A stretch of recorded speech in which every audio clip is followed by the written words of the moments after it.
మేము గదిలోకి లోతుగా నడిచాము. టార్చెస్ లేవు, లైట్లు లేవు, కానీ ఏదో విధంగా మేము చూడగలిగాము.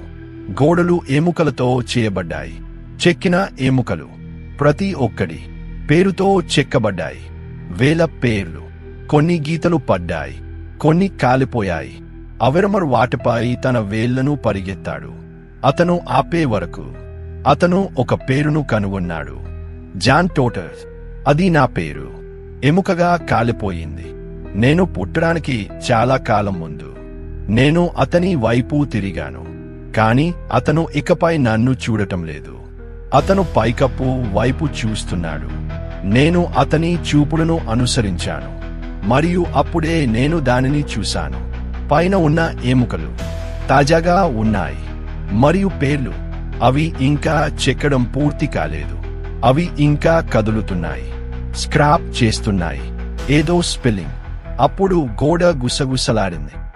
పరో గుర్తు చేసుకున్నాను.